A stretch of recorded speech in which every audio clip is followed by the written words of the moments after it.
Well, I'm gonna get a lot of hate for this video.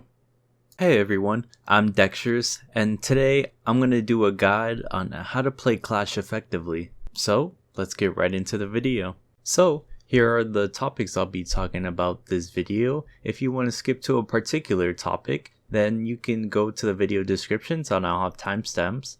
But for right now, I'm going to start with the introduction in case any new players or people who've never played Clash are watching right now. Clash is a 1-speed 3-armor operator. Her gadget is the CCE shield, a see-through shield that slows enemies and deals 5 damage a second. A full duration of her shield lasts 5 seconds, which would do 25 damage in total to the enemy. A quick tip with Clash is to not use the entire charge of his shield. If you save a little bit, it instantly starts charging up again, and you can attack again and again while it's charging. But if you use all of the charge, it could take 6 seconds to recharge, and you cannot attack during that recharge period. Her secondary options are the P10C, a semi-automatic pistol, and the SP SMG9, an automatic machine pistol. I would recommend always using the SMG in case you need to kill multiple enemies or pre-fire around corners. Her secondary gadgets are barbed wire and impact grenades. Depending on which map and site you're playing, you want to switch between them, but if you don't want to have to deal with that, the barbed wire is always the best option of the two. So why should you play Clash? You should play her because in the right hands she could be a fantastic operator for giving intel to teammates, wasting lots of utility, and slowing down the game in the later stage where Clash shines the most. I believe she can mind game the attackers extremely well, which makes her a very fun operator to play as well.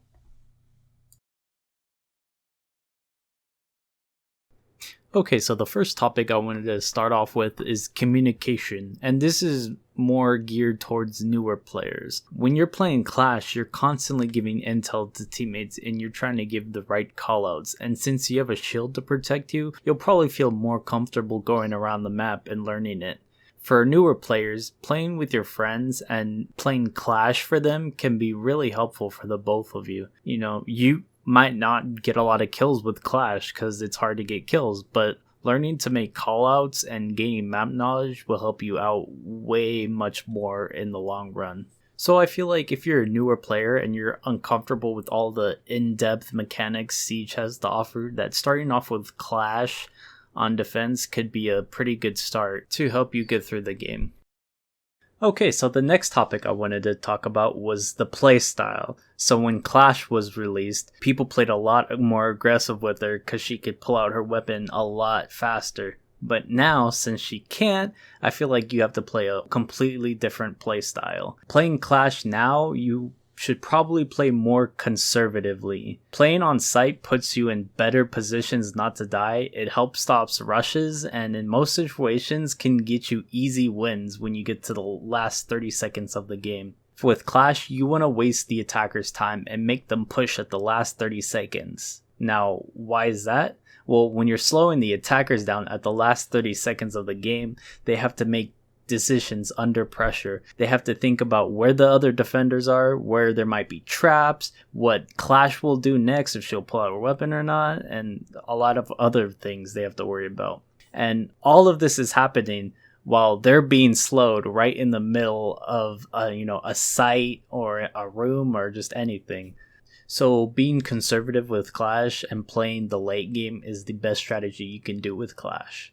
Now what sets the decent players from the good players is to know when to switch up the playstyle. So when your roamers need help or intel, then you can switch to a more aggressive playstyle and help them. And then once you help them get picks, then you go back to site. You never want to roam with Clash because she's very slow and can be very easy to kill. Clash dying early can be very devastating because that's intel you're not getting for your team. Okay, and for the most important topic I wanted to talk about is positioning. Positioning is key when it comes to Clash. You always want to play in an area which is very difficult for you to die. A lot of sites are generally pretty safe to play, but there are some that are really not safe to play. For example, on Coastline in the hookah site, there's lots of doors and windows that you can get shot from. So I'll sit on blue stairs the whole time with a Jaeger device, and that is a really good place to play at. I can push back anyone from hookah, from kitchen, from sunrise, from blue bar, from a lot of places, and no one can shoot me in the back since I have a wall against me. And if they try to use their utility to kill me, then that's when the Jaeger device helps destroy a lot of their utility. And as they keep wasting their utility, they won't have that utility when they push in the late game to go plant. Experiment with Clash and find areas and sites that are great to hold down. Another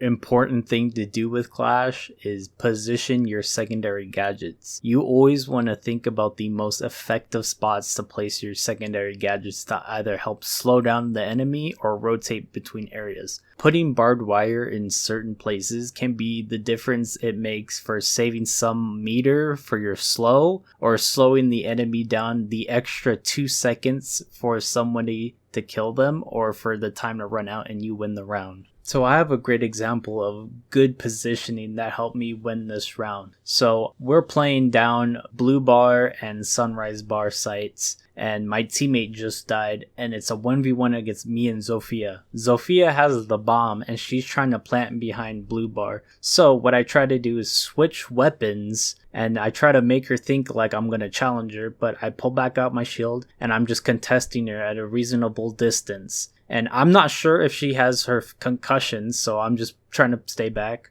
And there she uses a concussion. And a side note, it's really hard to hit that shot when she concussions you. So I'm just still staying back, keeping my distance. And now she's running at me. And notice I have barbed wire there. It would waste her a lot of time if she tried to come up through the barbed wire on the bottom and top stairs and give me a free win. So then she goes in the sunrise bar to plant, and now I got the easy win and I win the round. So when you practice playing Clash and the more you play with her, she can be a very deadly operator. A lot of people do not like playing against Clash. She's a very controversial operator and it gets a lot of people tilted. So if you can use these tips to try to play her as effective and as safe as possible and try to get into the heads of your opponents, you're gonna see a lot of success when you're playing with her. So if you thought the video was helpful, make sure to like, subscribe, and comment. Let me know what your Clash tips are or what your opinions on Clash are, and I'll see you guys in the next video.